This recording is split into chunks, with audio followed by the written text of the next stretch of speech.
In today's episode, you'll be as amazed as me to learn that you don't have to love numbers to be a mathematician. Carmine de Franco, a PhD in mathematics, will tell us what he loves about mathematics. Differential equations, study of probability, measurement of uncertainty, statistics, and all the mathematical tools that have ruled the world since the dawn of time. Hello, nice to have you on my podcast. We met not long time ago, and I'm very happy because I really wanted to interview a mathematician. And before getting into what you do, I would like to ask you what you studied. Hi, good morning, Laura.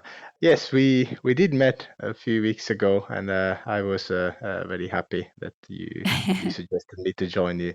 I did a bunch of stuff in mathematics, starting from mostly theoretical stuff, and then little by little, this is very common with other scientific fields. You pick up one of the fields that is more of interest for you, and then you specialize on that field. So at the beginning, you start with a very general theoretical knowledge-based approach for all the fields, and then little by little you specialize. I did first probability, and then and statistics, and then how do you apply probability statistics in real life problems, and in my case it's finance.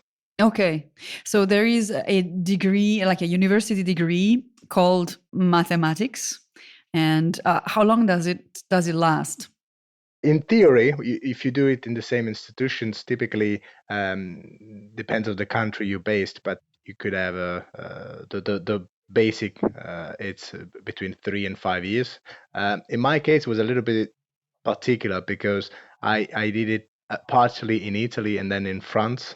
So I had to mix two systems that are not necessarily compatible.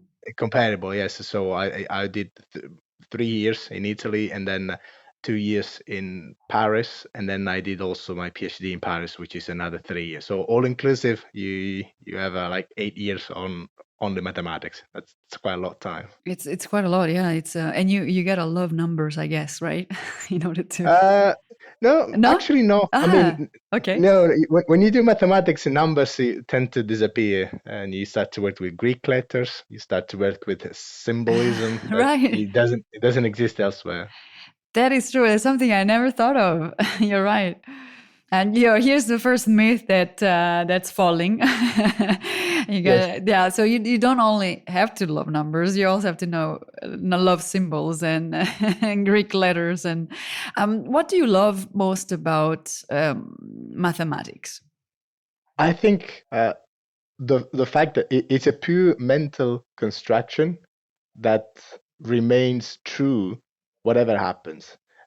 For example, if you compare to physics, if you compare to biology, if you compare to human sciences, economics, for instance, you have theories, and then as the time goes by, this theory might be improved, and eventually they might be totally reshaped because the theory doesn't hold any longer. Think about 2,000-3,000 years ago, people believed that the sun was rotating around Earth, and then we changed the perspective, right? Yeah. That's progress.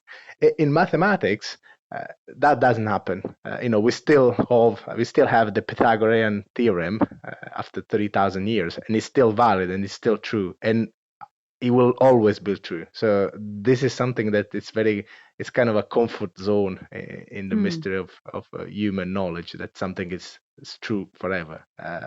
This is the thing that it was most appealing for me, and when I started mathematics. So in your thinking, did you want to learn about our universe and the world, the way it works through mathematics and master that? Or were you also looking at ways to find new, let's say, formulas, new equations, like Einstein did for physics? Is that, am I completely off, or is there something in there for you? I mean, it goes two ways. Most of the time, and this is what we call empirical research, and the applications that we try to address. These are problems that arise from real life, and then you try to understand, is this problem part of a more general problem, so that if I can solve the general problem, then I can solve all the problems that are related to it. So, it happens very, very often in mathematics that unrelated issues in different fields, they are the same, two faces of the same coin. So when you find something like this, that's pretty interesting. Hmm. And I can give you an example. um, there is a very beautiful equation that describes the way heat propagates, let's say in the atmosphere, even if you need a bunch of assumptions, but let's say how the heat propagates. Well, in finance, you have phenomena that are described by the same kind of equation. So you see two things that are totally unrelated, and Hmm. they are the daughter of the same equation. So this is when you do mathematics, you try to find similarities and you try to solve a problem by changing, by swapping things, and then bringing knowledge from another field that can help you change the perspective. That's the beauty of it. Oh, fantastic. So, name a few subjects that you studied when you first started mathematics at university. So, for me to Uh, understand.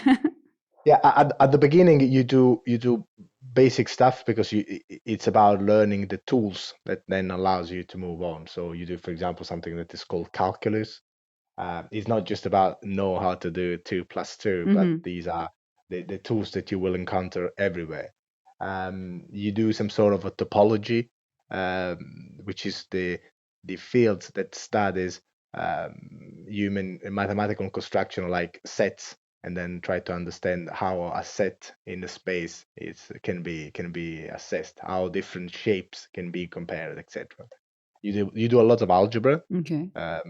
so all the rules that dictates arithmetic, but in a more general way, things that are numerical analysis. This is something that we use every day, even if we don't know matrices, vectors. Um, and then when we move on, you start to do something related to the partial differential equations. These are equations that whose solution gives you how, for example, a body works in the space, how, for example, a missile hits a target, how speed and gravity and all this kind of physical forces behave. So once you master all these tools, mathematical tools, then little by little you get on, and then you can see apply them in Mm. a specific field. And I did it in probability. Improbability. Okay. So for you, it was really statistics, probability, and so to be able to foresee and forecast, I imagine. You can do a lot of things with probability. The first thing is to measure uncertainty. So Okay. this is very, for me, it was very fascinating that there is a concept that it's very natural for humans.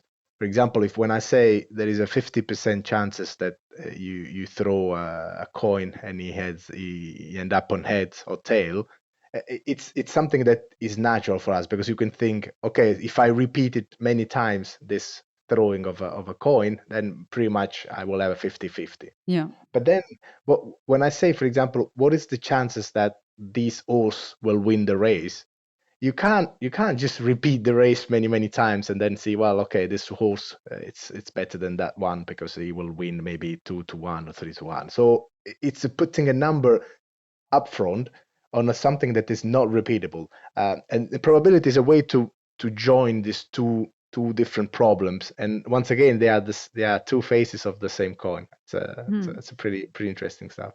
Yeah, it is very interesting. Yeah. When we started with the science of meteorology as well, like being able to predict based on probability, I guess, and also on the patterns of weather, being able to know, more or less how the weather is going to evolve in the next 24 or 48 hours or a week. It's fascinating, something that I guess nobody thought could happen before it did happen. It's fantastic. Were you ever interested in meteorology, for instance? I know like with the basics. So but I couldn't handle it. But it was not part of the kind of things that I've been looking at. There is a bunch of mathematics that is related to physical science, astronomy, and they have a different framework, different tools, and also different ideas and concepts. Yeah. That's why, very early you need to commit yourself into a field. It doesn't mean that you not have to pay attention to what's happening elsewhere, because sometimes they might have ideas or approaches that might be useful in your case. Yeah. But at the same time, it's so vast, the what we have found so far, that you need very quickly to specialize. And um, can it be good, can it be bad? If you have the right basis, you can always come back, you can always change. I mean, there is a lot of stories of mathematicians that have been great in physics, but they also were great in economics, they were great in probability. So you don't commit for life, Hmm. but certainly you need to find time to specialize on something that really that you really care of. Yeah, that's fascinating. Yeah, and if imagine we're back in the last year of the year of your graduation of mathematics before the PhD. What were your options once graduating? What could you do? What could you have done? What were the different possibilities for you? Um, well, let me start by one thing. I don't have the exact numbers, but both, if you look at national statistics or even my anecdotal experience, there is a no unemployment in mathematics. So, that's true. When you graduate in mathematics, Fantastic. you are pretty certain that between 3 to 6 months, you already have a very good, well-paid job. Wow. Uh, it's because even if it's something that you might not even be ready for, something you have never started, and this is because, especially in the private sectors, they really appreciate the kind of skills that you nurture when you do this kind of studies, the problem solving skills, the ability to generalize, the ability to challenge yourself every time, the rigor. So these are soft skills that are extremely valuable in the marketplace. Hmm. Um, uh, when I did graduate, um, I was not necessarily lucky, because I graduated in the summer of 2008 Okay. in probability and statistics. So typically, this is the kind of things are useful, for example, in banks, asset managers, and of course, 2008 it wasn't a great moment Mm, to find an employer, especially because banks were in a deep stress. yeah. So I decided that for my specific situation, and because I really loved to do research, that for me the best option would be to move on with the PhD, stay 3 more years at the university, but at the same time I would end up with a much higher degree that would boost my career very quickly. And I was lucky that was indeed the case. So the choice was right. But at the time, I must say that I was a little bit confused, because my friends were finding jobs in banks, even if they were not necessarily with very high, very good perspectives. Mm, But still, they were already in the private sector. But while I was still at the university, so at the okay. time, I didn't feel that it was the right choice. But now I'm happy that I did the way I did. Okay. Okay. So you then chose to do a PhD. What was the topic? The topic was to address some very complicated and untractable problems, unrelated untractable problems that could be solved with new techniques in what we call stochastic calculus. So this is a way to, let's say, a framework where you handle random variables that are dynamically changing. So it's not just random now, but it remains random for a given period of time. And there are equations that governs how those random variables that could represent anything, could represent the price of a house, could represent the price of a company, could represent the price of electricity, and so on. And so Hmm. the problems I tried to solve was one related to insurance, and one related to pricing. Pricing meaning, if well, I can simplify and say, if you are a producer of electricity, let's say a plant that buys today gas and sells electricity, because electricity is not very easy to store. Then you need to, when you produce it, you need already to sell it. This is a very complex problem because it's an open market, and you don't know if you have clients to buy your electricity. Mm. So how to optimally consume your raw materials in order to produce electricity and sell it at the right price, that's a very complex problem. So we did some advances for this kind of situation. Okay, fantastic. And that was for 3 years. Yeah, it took 1 year and a half for the insurance part of the story, 1 year and a half for the pricing part of the Okay, story. okay. Yeah. And then you need to put all together. You need to write papers to be published in journals. That's important for your Journals. standing. Yeah, of course. Yes. Yeah. So you need to be able to publish quite a few articles. It's better. I mean, it's not a must, but of course, if you publish a thesis, a PhD thesis, whom let's say 2 3 chapters are already published papers, peer-reviewed published papers in a decent academic journals, that helps. Okay. And then today you are. Yeah, so today I am the head of research and what we call ESG at a firm that an asset management company based in Paris, and we basically manage money for our investors on the basis of investment strategies that we built ourselves, and Okay. they use some of the mathematics I've been learning over the last 10 years or so. Okay. And ESG stands for what?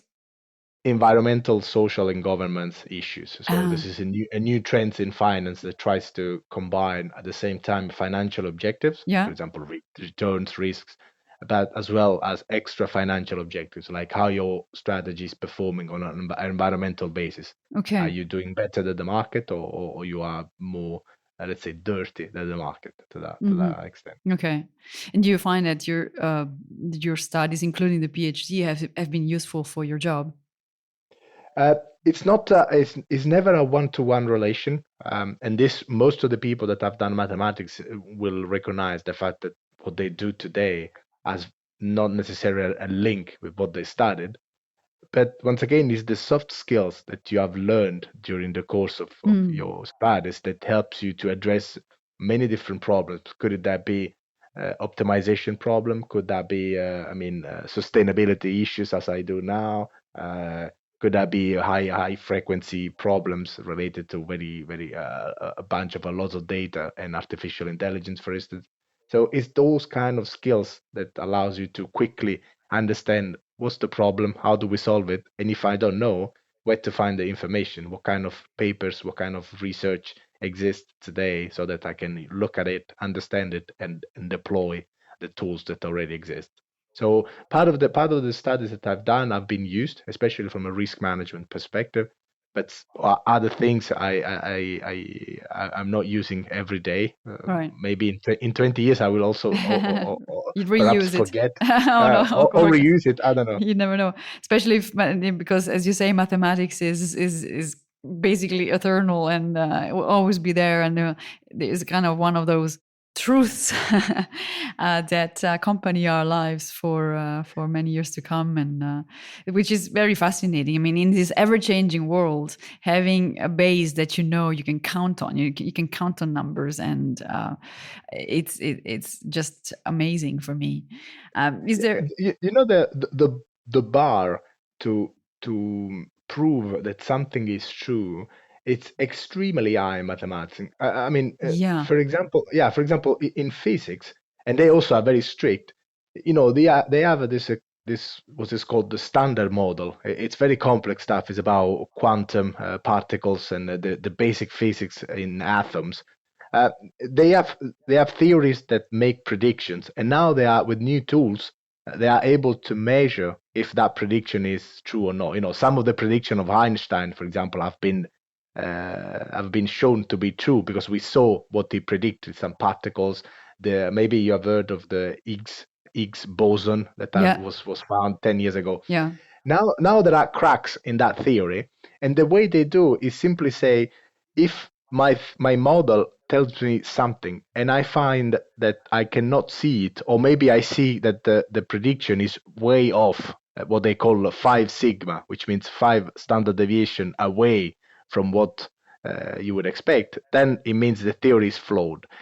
This is very high. 5 standard deviation is about 1 in 1 million chances or something like this. Mm. In mathematics, it can happen. In mathematics, you need to prove it formally that is true.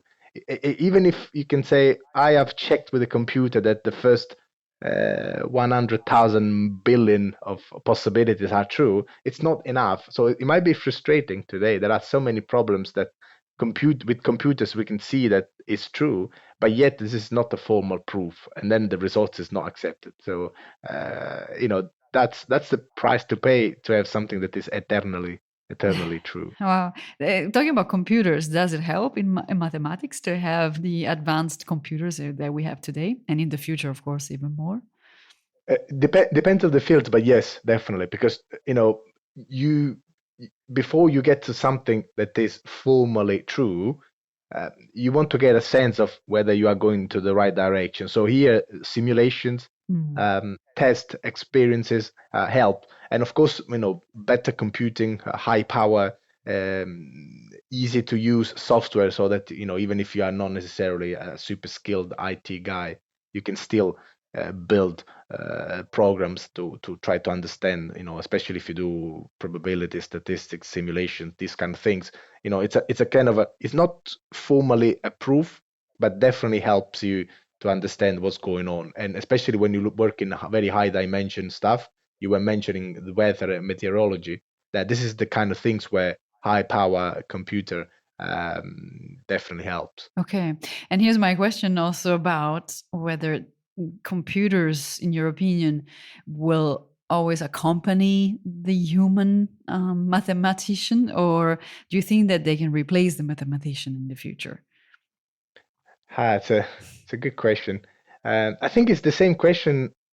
If you say, for example, could one day we a computer that will replace, let's say, Leonardo da Vinci in painting La Gioconda? There are today artificial intelligence softwares that are able to paint, especially in modern art. Well, critics would say because modern art nobody understands it, so they can paint whatever they want. But even people that do understand modern art could say that artificial intelligence today is able to put together something that is valuable from an artistic perspective. Now, can artificial intelligence, for example, devise new theory, new logics, new findings? I don't know. I think it's related to the bar that we set in mathematics when we want to prove that something is true or false. It has to be formally proved. We're not yet there, but there has been a lot of advances. For example, today you can have systems where you say a bunch of assumptions, what we call axioms, they are true, and then from that you can derive an entire theory, saying, for example, if this is true, then this is true, Mhm. and then if this is true, then you keep moving. Arithmetics, for example, basic arithmetics that we all learned at school, this is one example.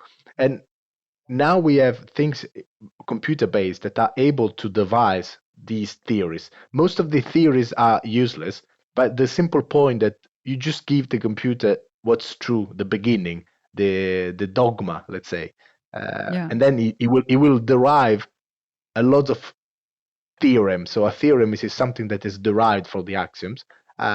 Th- Now computers can do these kind of things. The question is, most of that is just useless.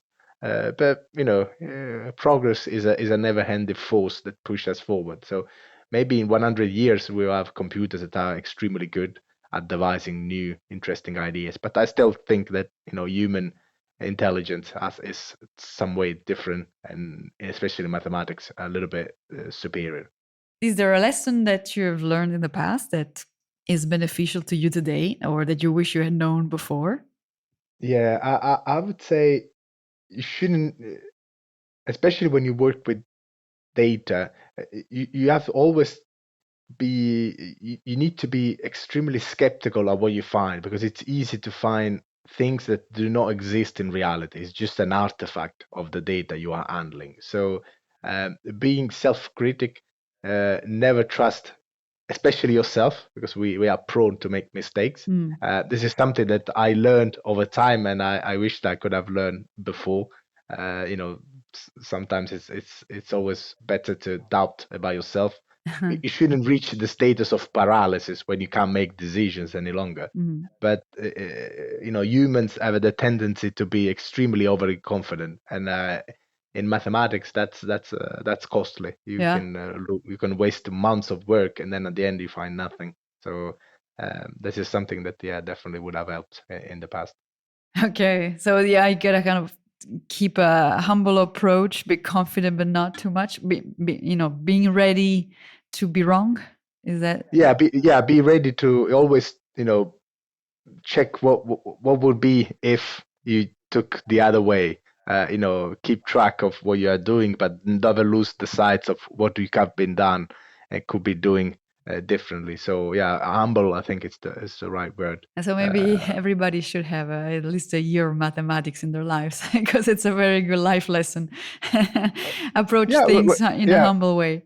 When you look, I mean, look at the typical mathematics professor at university, for instance, and compare it with, high level, high flying lawyers or doctors, Mm. architects. You see that the personality is very different. Mm. We in Italy we had the very last year I remember it was a new Nobel physics prize, Nobel Prize for physics Mhm. professor in Rome, Parisi, I think it was the name. And you see this man is a very humble man, a very still with his students. So it's a state of mind Yeah. of humbleness. That's great. That's super. I think. And we were talking about myths at the very beginning. Are there other myths of being a mathematician, or you have like a fun anecdote that you'd like to share about either your studies or being a mathematician, or your relationship to others, or that you want to share with us?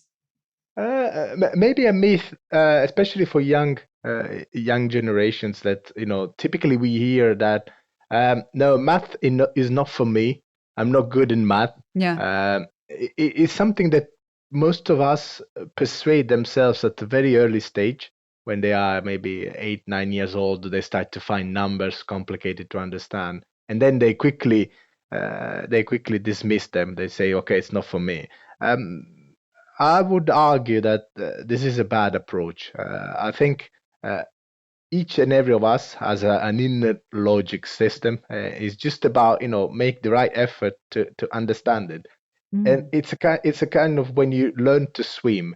When you don't know how to swim, it seems to be extremely hard, right? Yeah. You look at these people that are swimming, jumping, and doing so many crazy stuff. But then when you know how to swim, it all of a sudden it appears simple, and you say, wow, this is it. Okay, fine, I can do it. Hmm. And then once you know how to swim, if you like, you can keep improving. If you don't, you just know how to swim. That's it. I Okay. think that's the approach for mathematics for young students at the primary schools. Just learn to swim. That's enough. Yeah. It will help you a lot in life. Yeah, that's beautiful. And what about you? Did you know when you were 8 or 9? I was pretty good at from the very beginning. You have this kind of tendency to like numbers. So for some, it's a minority. Yeah. It's very easy from the very beginning. You don't have to put a lot of effort, like mental effort, to understand something. And of course, if you don't have to put effort, you say, well, I like it Yeah. because, I understand it. So you Mm. keep going. Then the effort will come down the road because, of course, you want to do much more complex stuff. But for the majority, the effort comes very early to understand those kind of symbols and, complex numbers, things like this. Yeah. Um, you need to put that effort on. Yeah. Once you're doing it, it's okay. Everything will be much easier down the road. So it's not comparable. I cannot compare myself or the people that have done mathematics in the past with the rest of the, let's say, the general population.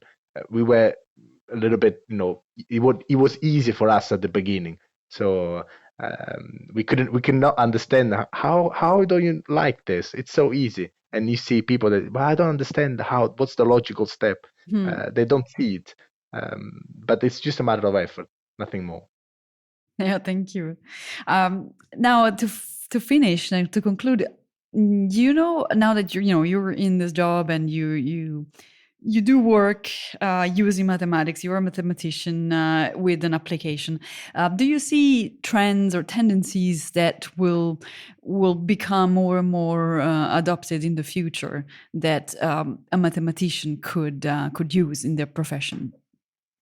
You mean trends from outside that will shape the mathematic work, or the other way Or around? like jobs, future jobs where mathematicians will be required. Maybe things related to artificial intelligence, virtual reality, or the technological future that is ahead of us, or not actually. I think you mentioned those that are hot today. Yeah. In terms of um, both from a theoretical perspective, we have reached a point where we are able to build artificial intelligence powered tools that mimic pretty well the human mind for certain tasks. Um, you know, for example, recognize who is on a picture, Hmm. facial recognition, sound recognition, things like this. Um, but still, computers find hard, for example, to address and humor, to address second meanings. So these kind of things, because it's not because we the computer are not good, it's because we lack the theoretical approach behind. So I believe that in this space there is a lot to do, especially because artificial intelligence will be deployed at scale in many fields. Hmm. Healthcare, it will deployed in the economics, in engineering, in social sciences, demographics, biology. Think about, for example, recently there have been a lot of improvements in how to discover and accelerate the discovery of vaccines and other drugs. It takes a lot of time because you need to understand how proteins and works.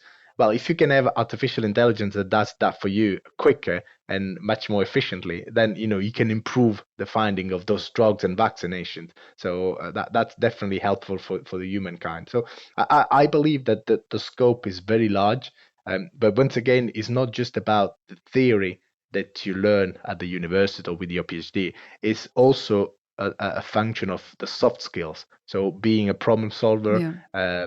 be able to be rigorous, apply the best tools, be confident, but also, as we say, humble in the way you advance. So in this field, I believe that there is a lot of opportunities. I also tend to believe that these kind of education helps in different other jobs, even if they are more, let's say, standard. I would like, for example, to have a few mathematicians in parliament, for instance. Hmm. I would like to Hmm. have a few more mathematicians at schools, professor that are able to spot very early who can have the right skills. So try to as a school system to produce more mathematicians, like a math scouts in Math our Scout, schools. yeah. So, yeah, but we need a lot of them everywhere. As I said at the beginning, today there is no unemployment for mathematic trained people. So even for that, I think it's a good bet for your life. I love this match between politicians and mathematicians. I think that would be a good advancement. And on that note, I would love to thank you because I'd like to stay longer because I could listen to you for hours, and it's so fascinating. Yeah, it's really nice. But if you want to say one last thing, be my guest, and otherwise we can close it here. No, I think it was nice. Thank you for your time. Thank you for the opportunity to discuss about these topics. I really enjoyed it. Mathematics is a pure mental construction that remains true whatever happens. That's what Carmine said. And as such, it can be applied to any field in our professional world. So that's amazing. And what is even more amazing is that there's no unemployment among mathematicians. So if you're inspired, see if mathematics is something you could be into. Speak soon. Bye.